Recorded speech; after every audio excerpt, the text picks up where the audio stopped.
Today we have a panel discussion on PR SARKAR, microhistory and world future.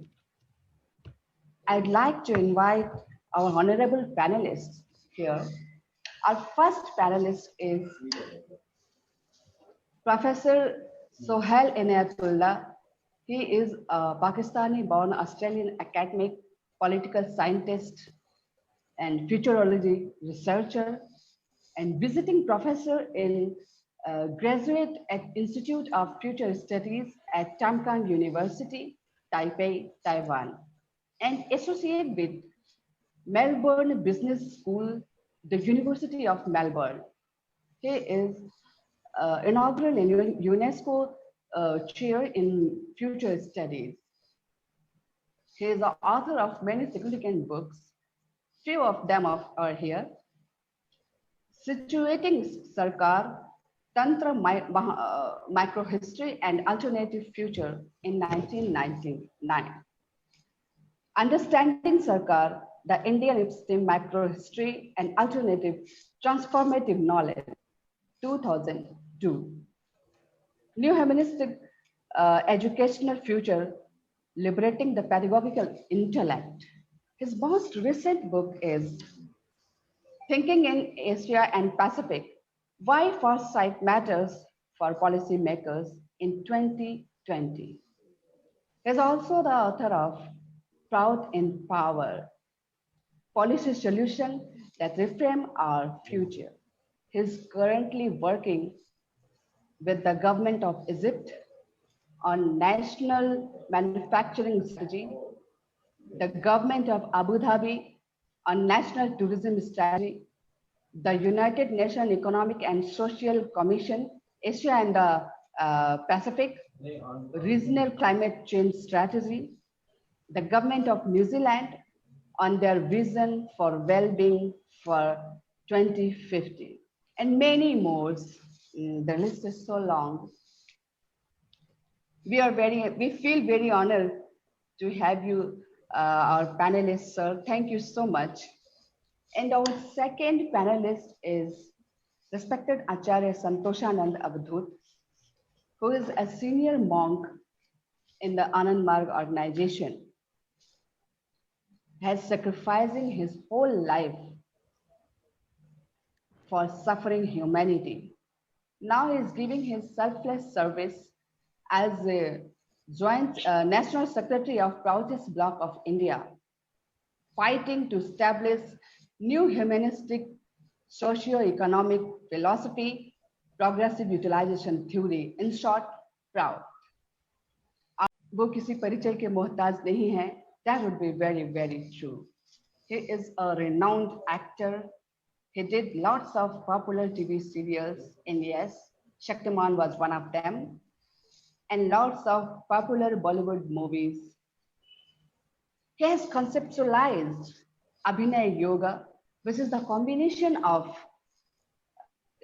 acting skill and yogic technique. The aim being self-development of an individual. He founded a theater group named Nat Samaj, where the aim is to train actors and bring social awarenesses among viewers. He has conducted and organized many workshops and seminars on Tantra and its relevance in modern society. The second for anything else, let's begin our discussion. So I would like to invite Sohailji, please, let's hear you first, as you are the most distinguished among all of us. So let's hear you now. Thanks so much. Brilliant to be here. You've disabled sharing, so if you can allow sharing, then I can share my PowerPoint.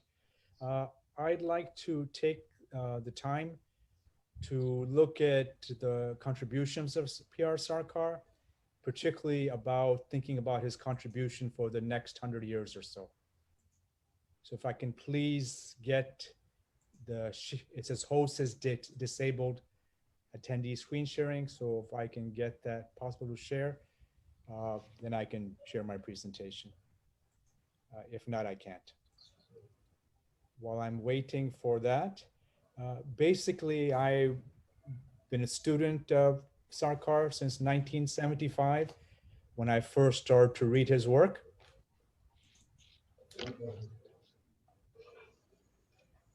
And so that would be about 45 years. So I'm thrilled to tell you what I've learned and how we can use his way of thinking to think about the next 10 years, 50 years, and indeed next. So I think the first thing to start off, if you look at this quote from him, why someone is speaking, they should have it should be mute. That is why SARKAR starts off with an amazing quote, and his conclusion is, the future of the human race is not dark, but strikingly resplendent. Given the challenges we're facing today, why does he say that? So part of our role to understand, why would someone say that? And I think the first thing to understand is the image of the future leads reality. So we have reality with geopolitics, pandemics, rise of fascism, and he's imagining a different future. So we have today, the image leads today. So that's why he's imagining a future that's brighter than today. And this image of the future leading and being positive is actually one of the key reasons of the rise of Western civilization in the 15th century. If you go back 500 years now, we'll go forward, but go back 500 years. What was the cause of the rise of the West, the world Vaeshyan world capitalist system? First was an amazing positive vision of the future. Future was not cyclical, but linear and positive. Second, use science and technology.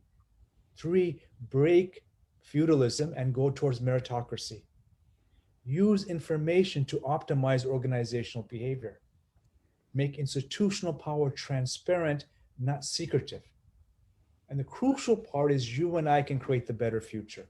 Traditional system is only the elite. The philosopher can create the better future. The world capitalist system wrote on, everyone can create it. That was the strength. Now, as you know, SARKAR's work, every episteme has a strength and a weakness. The weakness was the rise in the 15th century was based on the endless accumulation of capital at the expense of labor, the others, females, non-Europeans, and nature. Now, this doesn't totally explain its strength. It also included its opposite. So it had this vision of accumulation of capital, but always kept its soft side, nature and spiritual, as part of it. Thus, when it was challenged, it would raise up the soft. So that's where we are today. What's next? SARKAR was very clear in 1987.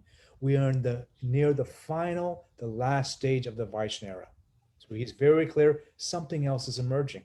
What is that that's emerging? Now, let's not use prophecy, let's use analysis. So to understand what's emerging, we have to understand the contradictions. What's in tension today? And from that, we can understand what's coming up. The first, we have a tension between capital versus labor and the rise of artificial intelligence. As SARKAR says, soon we'll be only working a few hours per day. Soon we'll be only working a few hours per day. The second contradiction, the world capitalist system for 500 years has succeeded by being male-oriented. Females everywhere are challenging that system and doing it better. We know the countries who are successfully dealing with COVID-19, their leaders tend to be female. The male leaders, whether it's India, Brazil, or US, tend to be male. When females are part of boards, profits go up. So this is the second contradiction, male-run, female cooperation. The third is the rise of the capitalist system was individualistic. The challenges from East Asia, actually collectivist, cooperative systems can do it better. So it's challenging the incredible rise. The fourth contradiction is pushing away nature and what's called the revenge of GAIA. Nature fighting back through pandemics and climate change. So will our century be the one of transition, or will we live in 80 years of pollution and climate hell? The fifth contradiction is Nation states were part of the agreement of the rise of the world capitalist system. Now they're being challenged from below people's movements, across regional movements, and even globally. We see the pandemic can't be stopped unless international organizations have teeth, real global organizations. The sixth contradiction is we've been using fossil fuels. Climate change is saying, no, we must shift to renewables. And the seventh one is identity.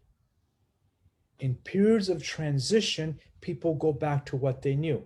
We go back to the good old days, however imagined, or we create a new identity that's adaptable, that's humanistic, that includes nature, that includes technology. By humanistic, we mean we're not thinking just in terms of our small ego, even our country, our religion, or humanity, but new humanism meaning humanity plus nature. So we're expanding who we are, which is very difficult to do.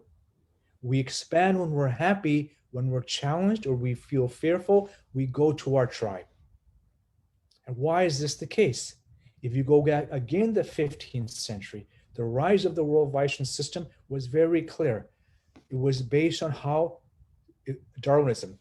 It was based on social Darwinism, survival of the fittest. So here we see lines above, nature below, and we see again a hierarchy of races. This is called Herbert Spencer and social Darwinism. SARKAR comes in, imagines a brilliant future, and says the key is we change the global narrative. We go from social Darwinism, a few on top, to no, we're on a pilgrimage where no one can be left behind. If you're on a journey, someone gets ill, do you keep on going because they're a different culture, different gender, different? No, he says, no, we slow down, we include them, and we move together. So this is the challenge here. We're in a world of me, myself, and my tribe. Shrii SARKAR says, no, move to the pilgrimage. We're in a world of social Darwinism, move to new humanism. We're in a world of institutions of privilege, move to social justice. We measure our world, who wins the race, who has most money when they die. No, move to equity. In these contradictions, as we go in the transition, SARKAR was very clear. In this transition, if there's an ideological vacuum, if there's not the new humanistic worldview, the fascists enter. They based on religion and corporatism. The movie Avengers talks about Thanos. Let's rid the world of 50% so the strong can survive. Now, why is this possible? Because the elites make mistakes every time there's a world transition, whether from the intellectual era to the capitalist era, warrior to the intellectual era. In these grand transitions, elites make three huge mistakes. Mistake one is when there's a surge of labor, they keep the money for themselves. When they have more competition, they favor their own children. When they need to increase taxation to help the middle class, they again don't spend on infrastructure, they keep it for themselves. Thus, the contradictions are likely. The elites don't change. So in the US, are we about to see a civil war? Because the elites refuse to change. The elites refuse to keep the money rolling, enhance the middle class, develop infrastructure. So this is a critical time in human history, as SARKAR said before he passed away. If you follow the Chinese philosopher Sun Tzu, he said, isn't it here that you take a step wrong and wake up 1,000 miles astray? Thus, his vision of the future is positive. My colleague Graham Taylor calls this the great bifurcation. Will we go towards global governance, complexity, or fragment even more? This is the choice we're all making right now. So there's a choice of COVID-19. Will it lead to a great despair, fracturing, countries being destroyed? Will it lead to the zombie apocalypse, everyone in fear of each other? Or can it lead to a global new humanistic health awakening? We go from GDP to prosperity, purpose, planet, people. This is the new image SARKAR can see, and that's why he imagines the future is bright. But of course, we're in a situation where this is the moment of transition. Which way will we go? We don't quite know. So we stay in the old world, or we go to a new world, where we seriously take institutions that are racist, move them to inclusion. As this amazing image says, all lives matter. We know that. We're saying Black Lives Matter because they're under threat. whether in India or the US or in Europe, it's the same situation.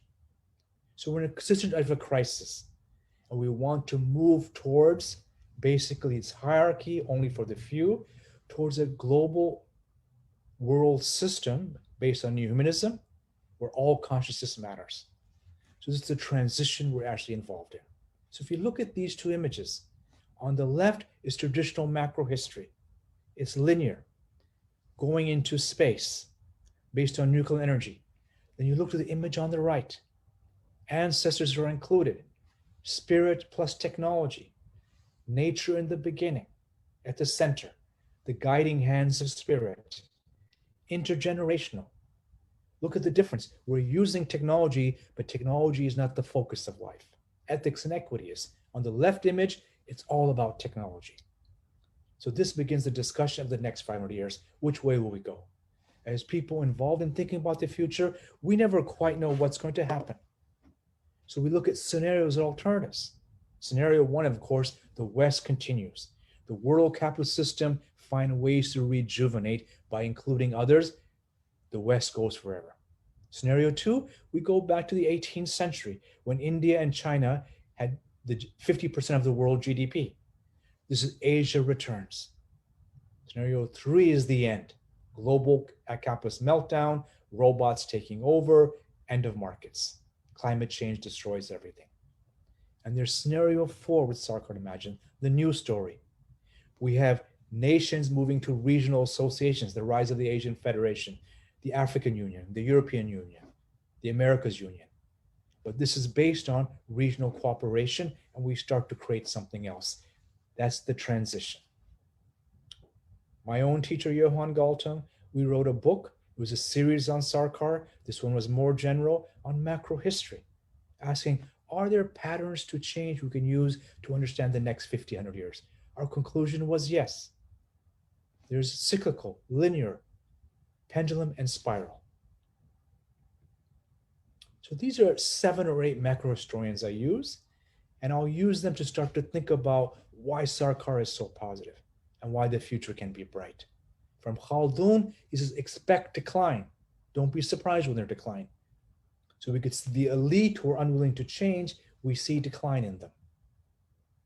So as many people think this is the rise, Khaldun reminds us, at the end of dynasty, there appears to be a show, like a movie of power, but this is actually the last moment before it extinguishes.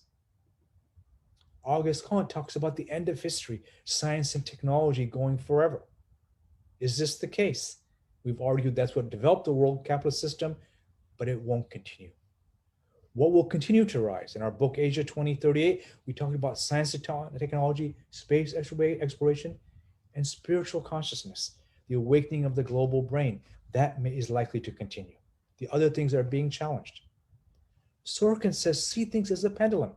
As you go more spiritual, the material comes back. You go too far material, the spiritual comes back. You have to be aware of pendulum shifts. So he says by the year 2500, we have the possibility of an integrated civilization. If we're lucky, by the end of this century, we have spirit plus material, meditation plus new technologies. You don't go towards either side, you integrate. Now, to create this integrated civilization, you need a creative minority.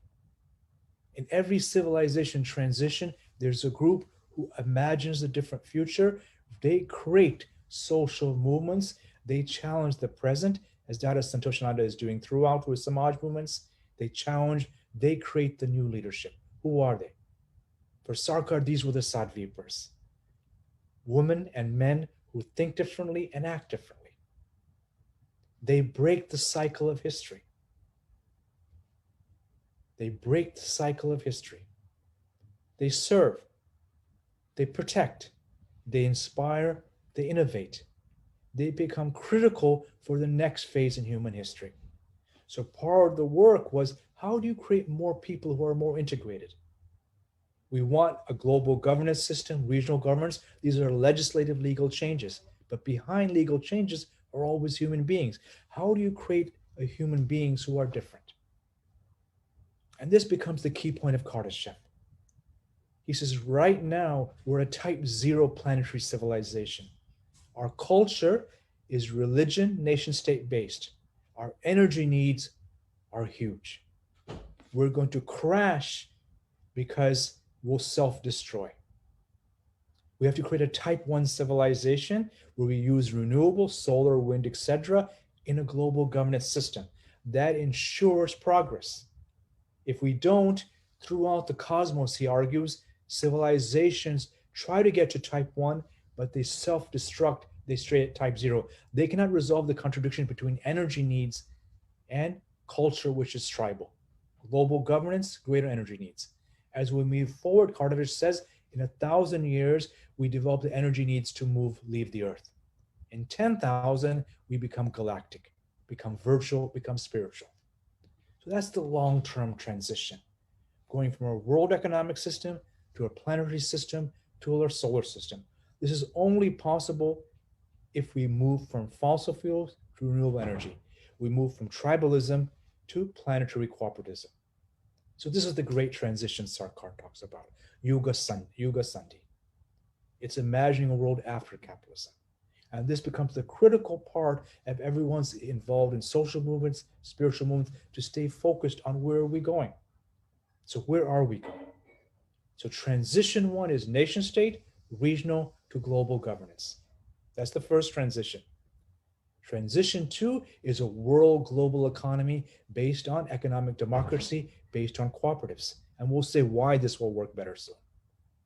This is people, planet, purpose, prosperity. Transition 3, fossil fuel to global solar energy regime.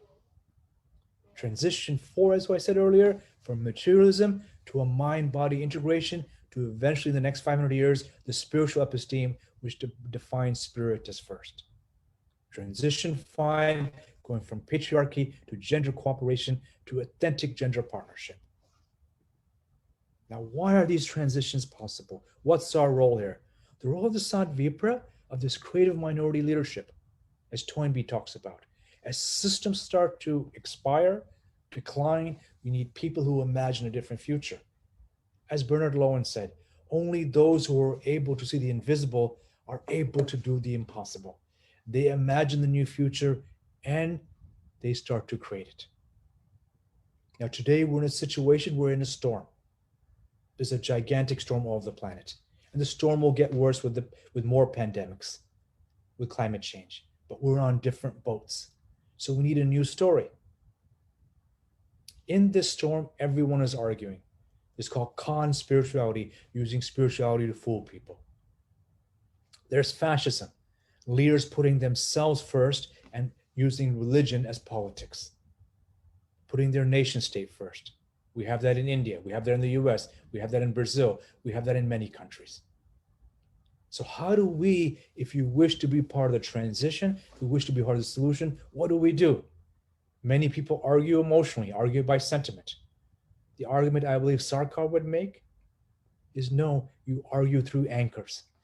In a boat, whenever there's a storm, you find the anchor. What are some of these anchors? There's 7. So when you're trying to decide, is that project good? Is that project bad? Is that leader good or bad? What do I decide today? Use the anchors of PROUT, Sarkar's progressive utilization theory. There's 7 anchors. Anchor 1 does supposedly increase equity or inequity. Is there a maxi or mini? Or is it just about creating more billionaires? Or does it create wealth, but within limits? That's anchor 1. We've seen the last 20, 30 years, inequity has gone off the chart. Yes, there's been progress reducing poverty, amazing progress, but inequity is the problem.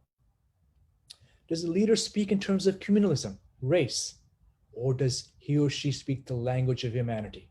What language do they use? Do they blame the individual or do they blame the race? Do they blame the individual? Do they blame the religion? Do they blame the individual or the nation state? Crucial thing to look at every leader. Does the leader support gender equity? Or does the leader support one gender? As Sarkar says, a bird needs 2 wings to fly. That's our 3rd anchor. A 4th anchor is, does the leadership say my team first, or does the leader try to cooperate? How do I create more cooperation between groups, between me and my friends, between others, me and others? There's a critical part. 5, does the leader focus only on the material, or does the leader focus on well-being and spirituality? Are they saying part of the solution is the well-being era? Can we measure, instead of just GDP, well-being? And here the research on meditation is stunning. Reduces infectious diseases, reduces hospital resource costs, reduces heart disease. And here's the critical part, anchor 6. Does the leader support innovation, new technologies, or does the leader go back 50 years, 100 years? Technology in an ethical cooperative system reduces working hours, increases well-being. However, in the transition, because technology goes to the few, people go back to the past. So it's innovation for all. And finally, what is the role of nature? Does nature flourish in the policies, or is nature basically a commodity? So these are the 7 anchors. If you look at this anchor, nature. Should animals have property rights? What would a world look like where biodiversity is enhanced? Animals have greater rights. So what I'm suggesting here, instead of sentiment, we use a PROUT checklist. Inequity, keep the money rolling. Race or new humanism. Gender hegemony or gender cooperation. Competition between groups or cooperation between groups. Corporate or cooperatives. Only materialism or well-being. Back to the past or innovation for all. My tribe or humans plus nature. This becomes a very clear checklist to evaluate and audit every leader, every project. And it's derived entirely from SARKAR's work. Now, what can you and I do? This is the issue of agency. Let's go back to the first part. Why is SARKAR so positive? Why does he imagine this positive future, given the difficulties we face? Because the goal is to find the creative minority and spread these ideas. If the creative minority fails, we get imitation, we get totalitarian systems, as we're seeing. So the minority creates the better system, or systems fall back, they go back to castles and feudalism. Now, you don't need everyone. A brilliant article in Science magazine suggests you need 25% in every organization. Professor Chenoweth says, for popular change, you need 3-5% of the population focused on the transition, focused on the new future. Agency, my ability to shift. Government of New Zealand has focused on this brilliantly.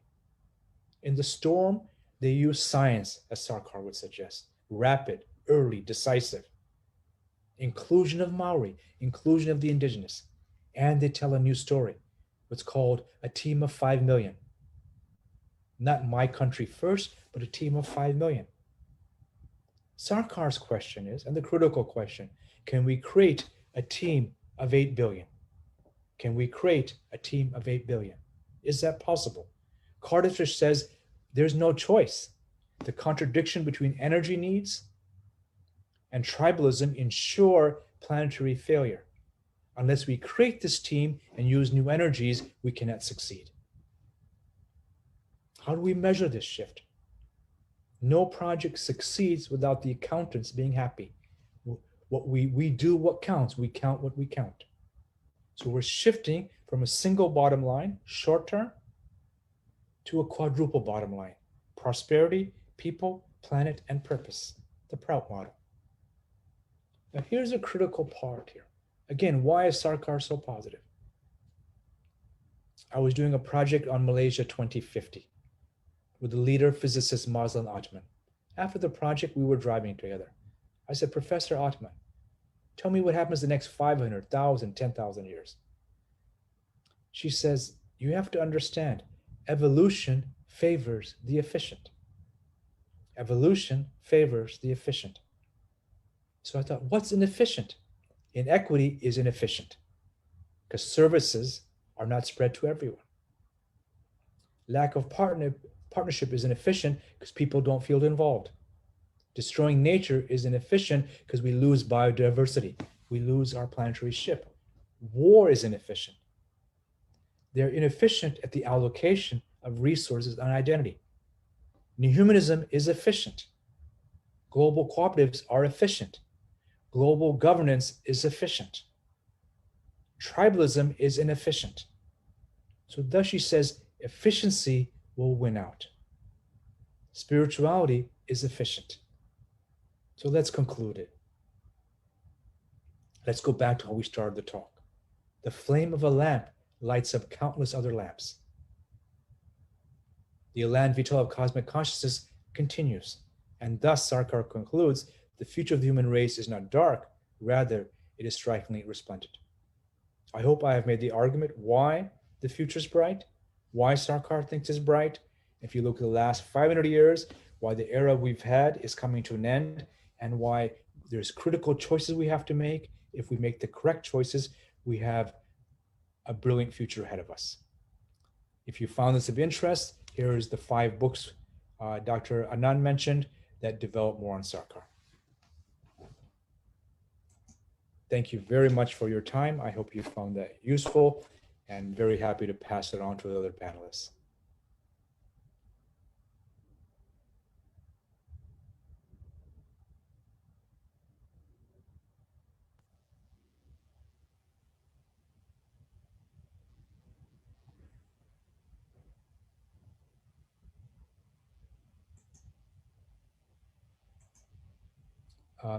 Lalit, I can't hear you in case you're asking me something.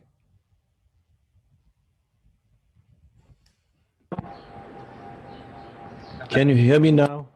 I can. Okay. I was thanking you. I was thanking you for the brilliant exposition of the ideals of P.R. Sarkar and a beautiful vision of future, which I would also like to advocate that the rich capitalists and big people understand the importance of community life, they understand the importance of the 8 million people which you said as one tribe, as one community. So we move on to our next speaker now. I would like to invite Acharya Santoshananda. Please unmute yourself, Santoshananda. So we would like to hear from you various aspects of the economic system as explained by Shri P.R. Sarkar. And you have some 20 odd minutes with you. आपको unmute करना पड़ेगा दादाजी. You have to unmute yourself. Please unmute yourself. You are hearing me? हाँ, अभी आप सुनाई दे रहे हैं. My voice is audible to you? एकदम. It is. कितना देर बोलना है? आप आधा घंटा बोल सकते हैं. अरे नहीं, आप लोगों को ज्यादा समय मिलना चाहिए.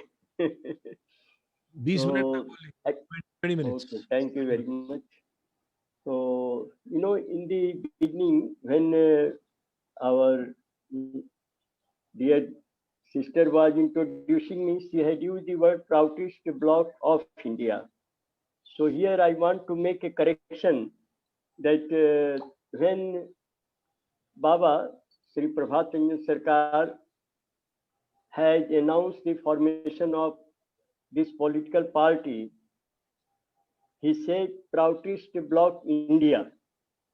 Then one of the learned sadhaka who was present there, Acharya Lalan, he said that Baba, it should be PROUTIST bloc of India.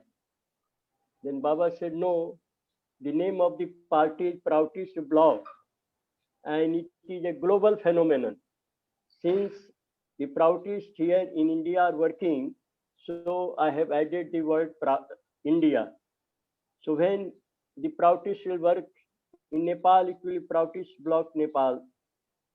In Germany, PROUTIST bloc Germany.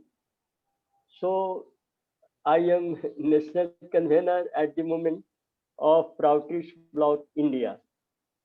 And Sohail Inayatullah is known to me for a long time, and he has also once stayed with me for a night when he had visited India for the audience with Sri Prabhat Ranjan Sarkar, perhaps in 1987 or 1988. So I have been regularly publishing his articles, And I am always impressed by the depth and clarity of his ideas, which he has received from Baba Sri Prabhat Singh Sarkar. So I have only to add one thing into whatever he has said. As he has said that leaders should be like this, leaders should do like this, leaders should do like this. So our history and our civilization is passing through a serious leadership crisis. And first, this crisis needs a resolution. Otherwise, the other things which Sri Prabhat Singh Sarkar has given, like PROUT and New Humanism, they will never come into reality. They will remain only a subject of academic discussion or academic, you can say, know-how. So the Sadvipra leadership, which he talks about, is a very important factor. And that's why when I read Ananda Sutram, his philosophical treatise, then in the 5th chapter where he deals about the society, he starts with leadership. Varna Pradhanta Chakradharayam, that a particular Varna, people of particular features, they are predominant in a particular age. So if those people who are in power, they are not, you can say, possessing the requisite qualities of Sadvipra, an ideal leader, then the other things which he talks about economics, like Yugas Sarvanima Prayojanam Sarvesham Vidheyam, everybody must be given, must be guaranteed with the minimum requirements of life and other principles, beautiful principles, they can never see the light of day. Therefore, I will I will wish that say Sohail Inayatullah, he will also work on this aspect about the materialization of this philosophy, this ideology, which is very brilliant in thought, in concepts, in analysis of, you can say, social dynamics, which he has very nicely explained about speed and pause, how the society progresses forward and how it declines and how it can recover its original speed and move with the accelerated speed. But the main thing today, the Yuga Sandhi in this transitional phase before the PROUTIST, and every good thinker, a well-wisher of society, a right thinker, is how to bring a change which moves from one positive side to another positive side. The phase of decline, the phase of negativity should come to an end.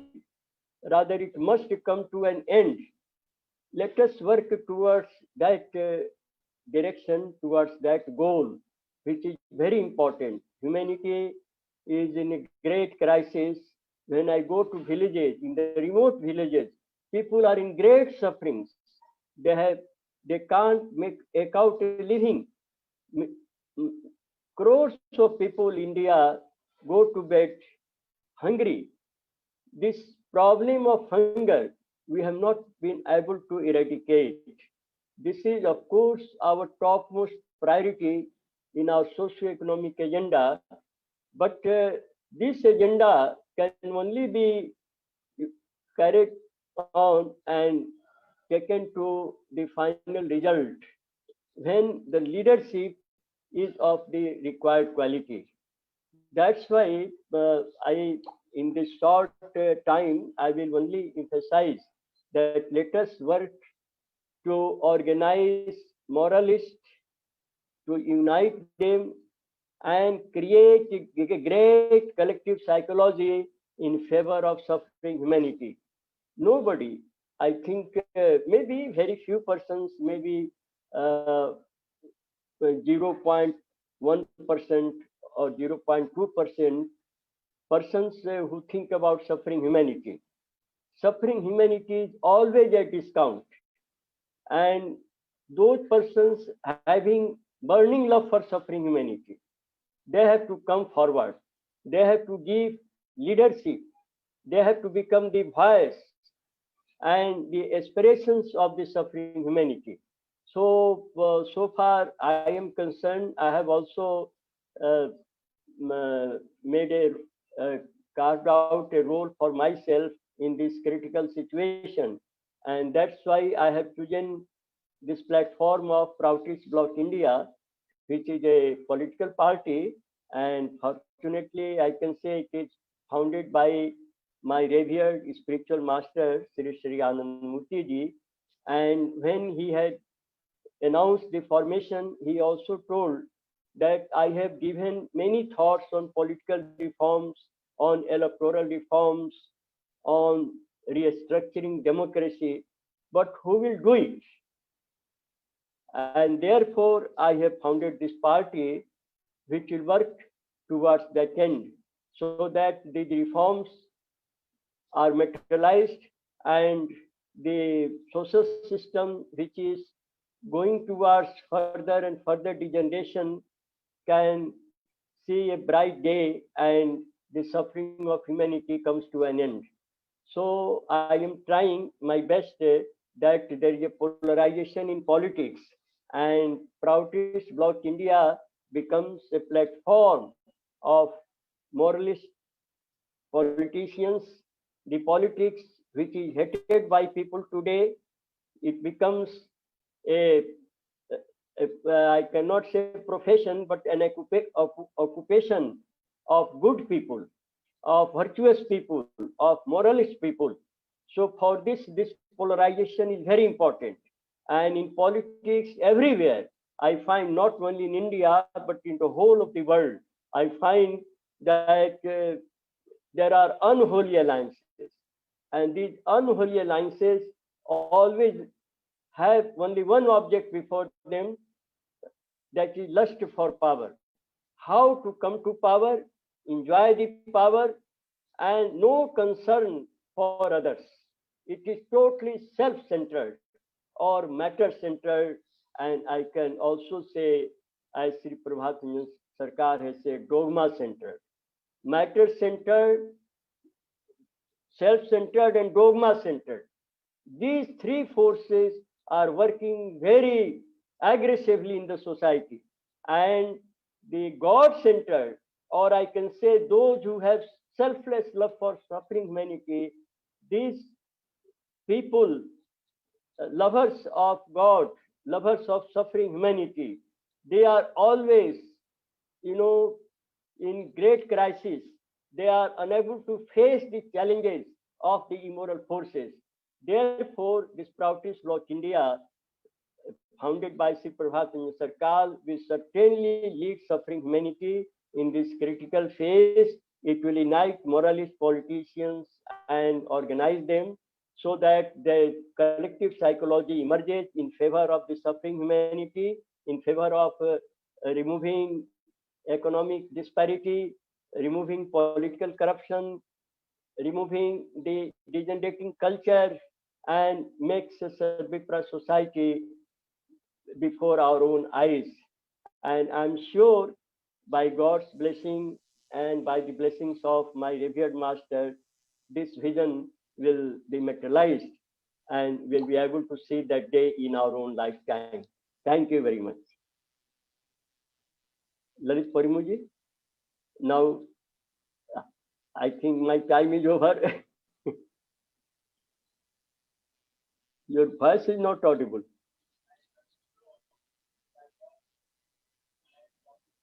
Now, can you hear me now? Yes, now I can hear you. Yeah, you finished earlier, Dada. That's I finished earlier. That's okay. So when I saw your picture, I thought that I have to finish now. No. So, You can speak for another 10 minutes if you want to. We have time. Because I'm the one who is left now. I'll also speak for another 10-15 minutes and then we can wind it up. Okay. If you have something more to add, please add it. Yes, I have to say one more thing. that the good people, who are not interested in politics and ideology and concepts, good concepts, we have to create an atmosphere where the society always loves the good things. Today, in speech, in lectures, in sermons, we always find that they are preaching good things. But in actions, in practicality, we do not find the same zeal, same interest, same dedication, same commitment. So therefore, this trend has to be reversed. And for this, the good people have to come forward. And they must also join politics. They must play a very proactive role, which is absent in their life today. And unless the politics is rectified, unless the politics becomes service oriented, the other ideas and other things can only remain, I can say, subject of platform discussion, symposium, seminars. But the humanities condition, the suffering, the crisis will remain as it is, or it may worsen also. Therefore, I feel that we should always try to encourage good people to come together, to unite, and even if they are not in politics and they do not want to enter into politics, they should create an atmosphere, an environment where good people, other good people should come forward and join it, and they should replace the immoral politicians which are ruling today. In India, 234 MPs out of 543 MPs have very strong criminal record. They are facing criminal trial and they are our rulers. So this is a very, I can say, a challenging situation, and we should not keep quiet in this situation. And the elections, the electoral politics, has also thrown so many issues before us. I find that money power, muscle power, caste and religious equations, and drugs, liquor, they are playing very dominant role in winning an election. And those people who are having these four things in their possession, they are the victorious. And the good people think, the moralists think that we do not have money, we cannot keep contact with the rowdy elements, and we cannot encourage caste and religious sentiment, nor we can distribute money or liquor or drugs. So there is no, it is useless to think to go in politics and to bring about any change, positive change in it. So that's why I say that we can talk good things, that is okay, it is very good. But unless it becomes a collective psychology, unless it becomes a main social current, only talking of concepts and ideas is not sufficient.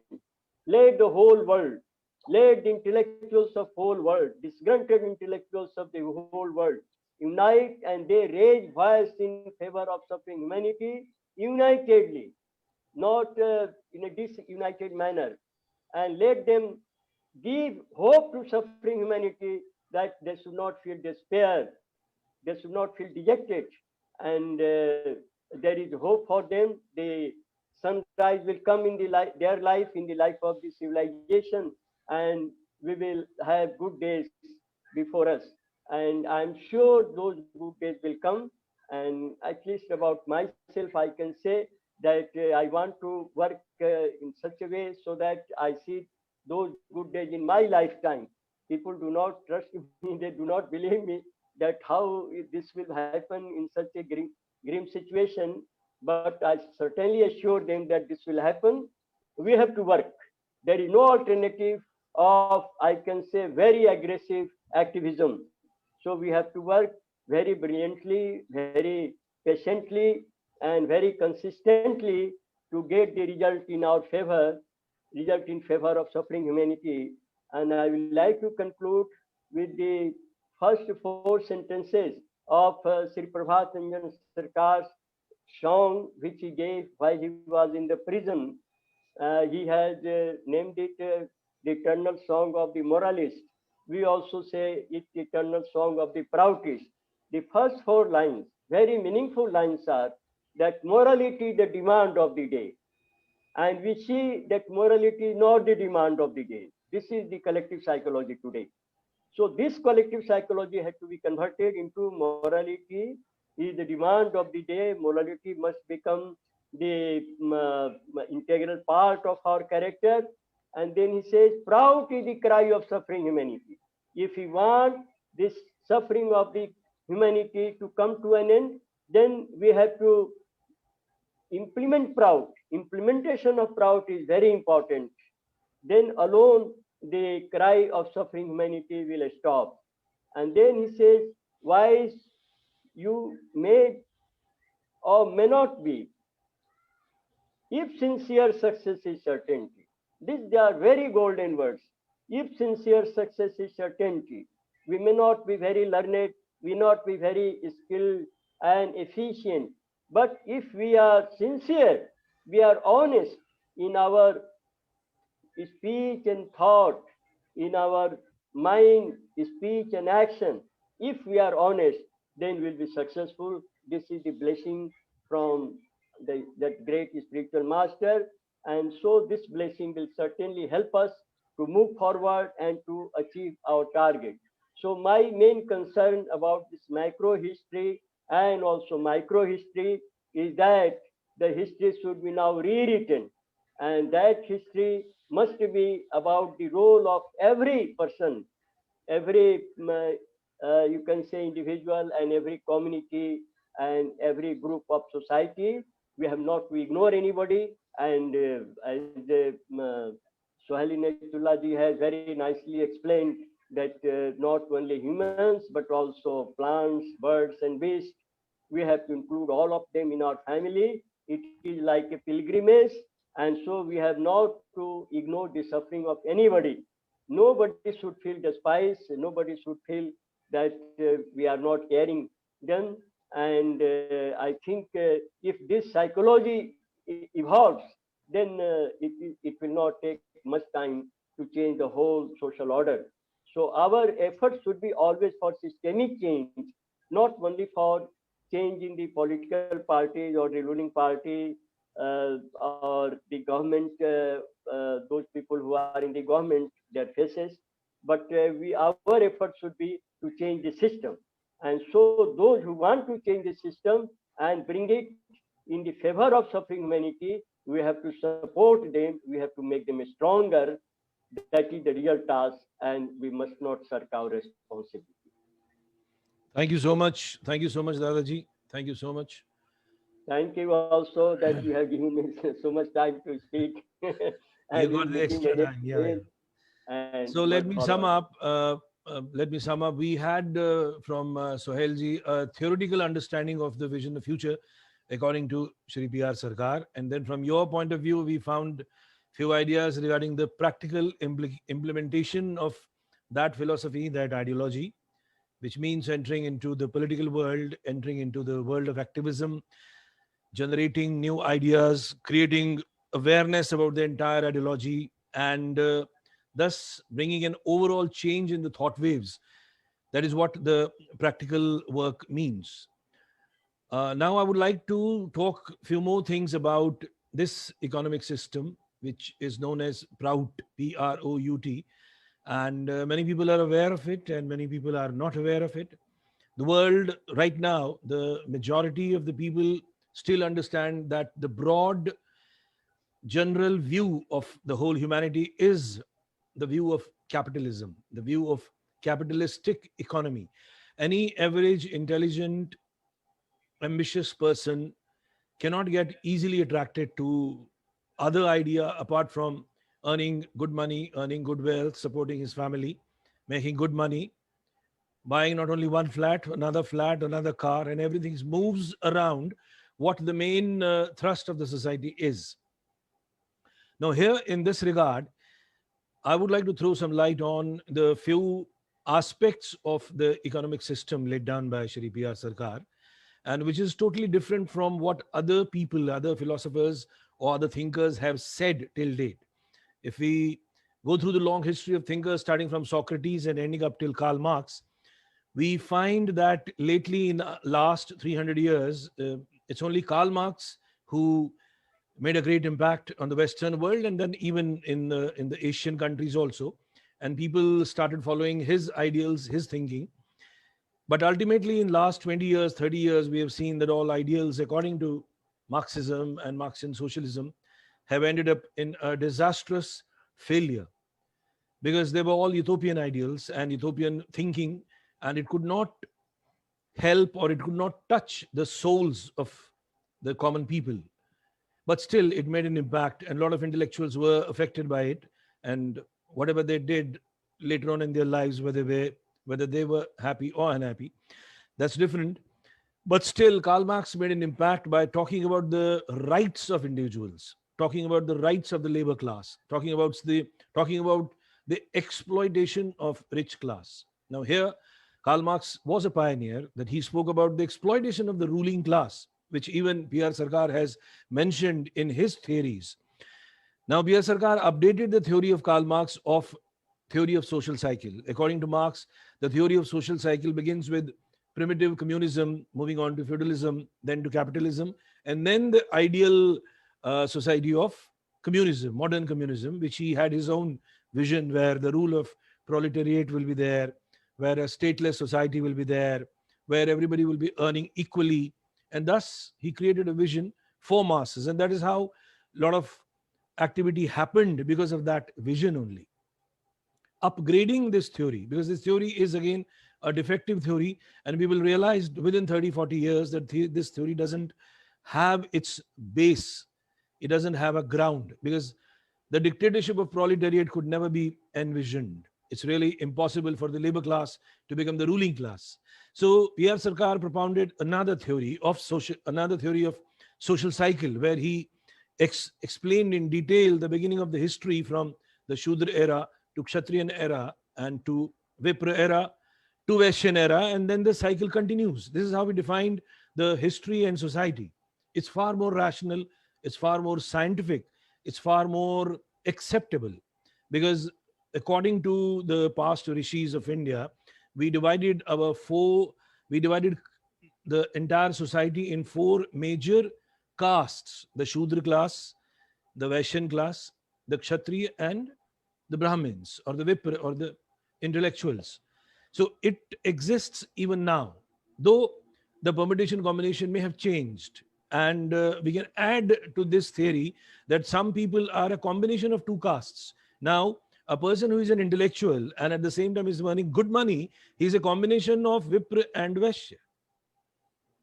A person from the military class who is a Kshatriya, hardcore Kshatriya, but is earning good money, is a combination of Kshatriya and Vaeshya.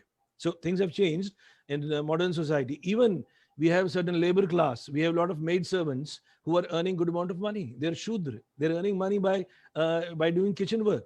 And in Bombay, there are many maid servants who are earning 50,000 rupees a month. It's a big amount. So it's not a labor class who is just being exploited. It is labor class combined with a Vaeshyan mentality, with the mentality of earning money. So this is how the modern society has become. And there are a lot of things which have become different, which was not 2000 years back. But the theory of social cycle, as explained by Sarkar Sahab, is that a particular era is ruled by a particular thought wave of that class. Like the Shudra class cannot rule. So thus, he dismissed the idea of proletarian government, or the idea of the rule of laborers. Kshatriya rulership, he accepted. Vipra rulership, he accepted. And the Vaeshyan rulership, he accepted. And it is a natural change that happens in nature. It is done by Prakriti. It is according to the laws of Prakriti that a cycle changes. So, and he accepted the point or the principle of exploitation. He accepted the principle of exploitation as explained by Karl Marx. If Karl Marx be remembered for a few things. One of the most important thing is his explanation of exploitation, because exploitation by the ruling class is the cause of misery for the entire society, which few minutes back Acharya Santoshananda explained it in a different way, the lack of leadership. So in past, Vipra also exploited. Kshatriya were always exploiters, but only in latter era of Kshatriya period, when Vipra started dominating them and controlling them, giving them good ideals, giving them noble ideals to govern, and then Kshatriya became controlled, and then we had for some time a Kshatriyan era. But again, when Vipra started controlling the society, they also introduced a lot of dogmas, a lot of religious superstitions, and thus it was redundant and we had to change. The modern capitalism, which is actually a wave which came from Europe by the merchant class, was a movement of liberalism. Let individual live alone. The movement of merchant class, which was also facing a lot of troubles because of the church, and church is priest. Priest is the Vipras. So the modern economic system brought by capitalists was a dynamic movement against priestocracy, because church had its own orthodoxy, had its own religious dogmas. The new Vipras emerged in the form of scientists. Galileo, Copernicus, scientists were burnt alive. How much of struggle they faced in their early days, and today science has taken control over the society. Again, it is a control of society by Vipras and Vaishyas. It cannot be completely called as a Vaeshyan era, because Vaishyas cannot function without Vipra. Without science and technology, Vaishya is redundant. So today's world, today's economic system is controlled by the nexus of scientists and rich people. And the only exploiter right now is rich people. The big rich people is a big problem. The way the priests were a problem some 500 years back, the way Kshatriyas were a problem some 2,000 years back, they had to learn something. So now Vaishyas have to learn something. And what is it that they have to learn something in order to give a proper direction to the society? Now, according to the principles of PROUT, which is actually economics merged in the ocean of spirituality. In one line, for a common man, PROUT cannot exist without spiritual values. Now, a rich people doesn't have spiritual values. Many people who are rich and many people who are on the verge of becoming rich, they have to sacrifice their moral and spiritual values. They have to function with the desire of greed. And greed is one of the biggest problems. So without spirituality, the PROUTist economics cannot function. PROUT is actually 5 to 10% real economics and 90% spirituality. In order to bring the PROUTist ideals right now on the entire face of this earth is a big task. And I would appreciate people like Dada Santoshananda who are doing some practical work. I also did some practical work, but I realized that the whole society is not ready to accept these ideals. So I became satisfied by applying PROUTistic principles in my life, because I was also a greedy man, a man in the world of film industry whose aim was to earn more money, earn more glamour, become more famous, become more glamorous. But after my spiritual journey, I started thinking differently. I have realized PROUT in my life. And I would say, because of the spiritual strength, the desire to become rich can only be channelized. Otherwise, it cannot be channelized. It's impossible. The desire to have more money, the desire to have more wealth cannot be transformed, cannot be channelized unless there is a spiritual change in that person or in that community or in that tribe. So what is more important right now regarding the economy of PROUT and regarding the vision laid down by Shrii P.R. Sarkar is the spreading of spiritual ideals. And theoretical ideals have no meaning again. India is full of philosophy. India is full of scriptures. India has so many saints. India has so many thinkers, but still they're all showcases of library. It's only through Shri Anand Murthy ji's vision of practical sadhana, that one can bring a change, a transformation in one's own personal life and at a collective life. So that transformation is required at a ground level, at a basic level, at individual level, at the village level, at the city level, at the level of corporate thinkers who organize meetings, who decide what to do. We are living in pandemic, and how many people are aware that this pandemic is planned? It's an exploitative work done by handful of big trillionaires with an excess of ministers and governments. How many people are aware of it? A lot of intellectuals will not be aware of it. But I'm sure all spiritualists know this, that all such pandemics are planned with the purpose of earning more money, with the purpose of getting some business, with the purpose of defeating their enemies, and the whole world suffers.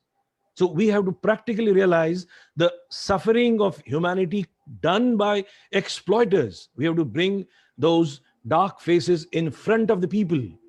But at the same time, we must have such faces, such people who are ready to lay down their lives and bring better solutions. As Santoshananda also said regarding the better solution, or even Sohailji spoke about the better solutions laid down by the Proutistic economics or the Proutistic vision, which is primarily economic democracy. So unless ideals like economic democracy get implemented, we do not have any chance of betterment of life. Now, this economic democracy is a huge concept. Now, how to bring this change? This can happen the way we shifted from dictatorship to democracy in a very unique way. It happened in Europe first. The story of, in the history, the chapter of Glorious Revolution. It happened that how dictators, how monarchy was changed into democracy. It's a chapter of history and people are aware of it. So now the change has to happen from this democratic system to another form of democracy, which can be called as economic democracy. And here, one of the most important principles which PROUT lays down is that minimum guarantee, minimum requirement of any common person has to be guaranteed. Now, this is a big thing. The rich people, the rich exploiters, they are not bothered about it. They are ruthless when it comes to implementation of their decisions, when it comes to implementation of their survival.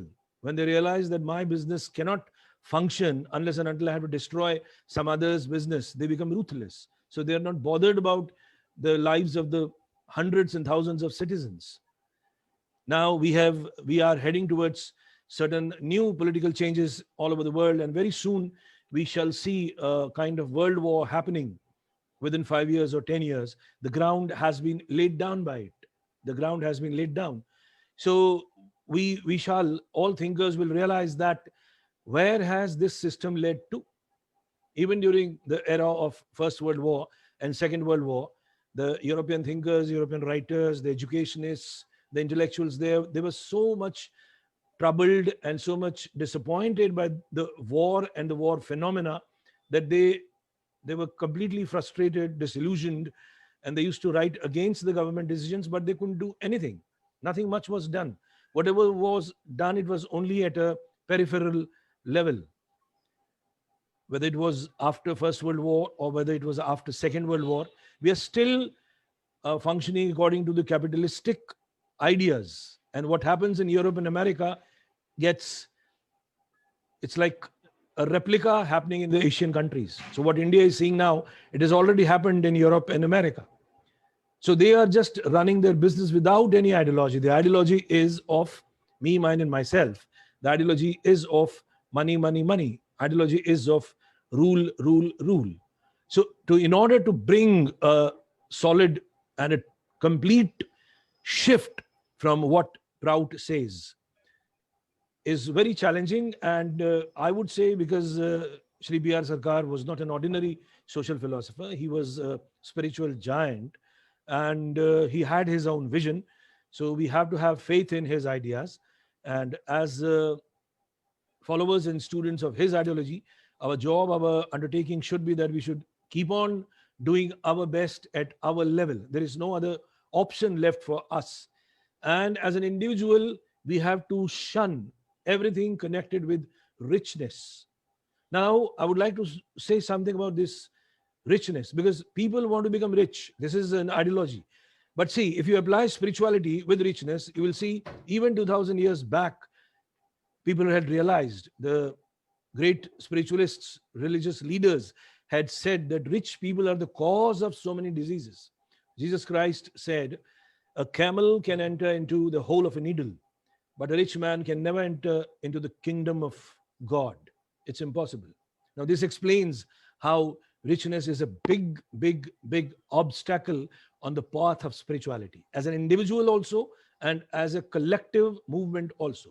If a society has to move collectively, one has to come back to the middle class values. So PROUT economics encourages middle class values.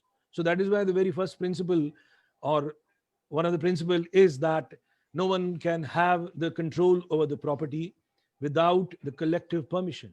It's one of the most revolutionary salient feature of PROUT.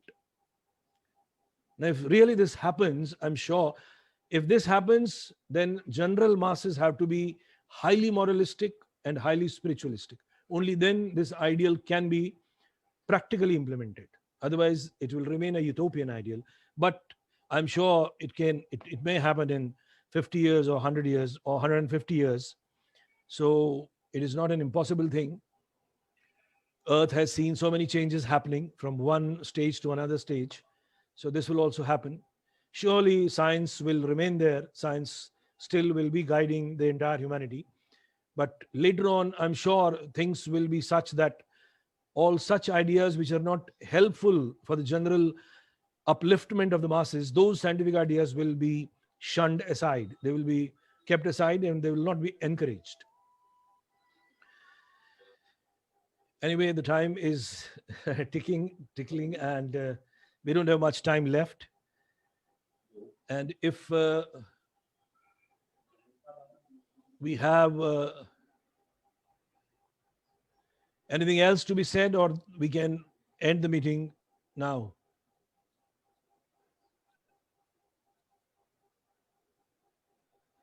Let us continue this type of activity. Yeah, sure. Future also, it should not be it should be a frequent occurrence.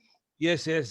I will suggest this to Dharmendraji, because and not only that, it is a golden opportunity. I would say that it's a Baba's opportunity created. We don't have to move from our houses. We have to function from our homes. An online world is a nice world, and we can generate our ideas and spread it to the maximum people.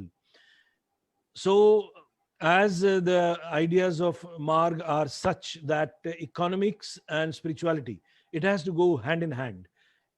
If you talk to rich people regarding the ideals of PROUT, they cannot accept it. It's very difficult for them to accept it, because they are fed with different ideas. They are actually reading and studying different kind of thinking, where there is a pressure of earning money. So if you have to spend a life where you have to spend nearly 18 hours earning only money, paying your EMIs and paying your bills, then it's very difficult to live an idealistic, proutistic life. But as the pioneers have to struggle, so we all are struggling. And I must say that Sohailji is not here, but I would like to acknowledge the work of Santoshananda ji. You are working hard in your own way, and I'm sure you are inspiring many people, and there are others also who keep on inspiring people. So we need such inspirations more and more, and people like Sohailji can contribute through their intellectual strength and the intellectual explanation of the ideas of Shrii Sarkar's vision of future. So should we end this right now? Thank you very much for your for your sweet compliments, and I do believe that spirituality is the base of PROUT. Absolutely. So that is, there is no denying the fact, and there is no controversy about it. There cannot be difference of opinion on this. Yes. So we have to explain this to people. Actually, we have to explain this to people. So meditation is not only just for fun. It has to be applied in your real life, and you have to implement it in your economic system also. Only then a real spiritualist, a person can be called as a real spiritualist only if he applies it in his economic system also. Right. Correct. I do agree. Thank you, Dadaji, and thank you, Sohailji. Thank you, Didi, and thank you all those who are not visible here. So we had, I believe, a wonderful time, and we'll meet again, talk again, and discuss things again. Thank you so much. And Okay. namaskar. Thank you. Thank you. Namaskar.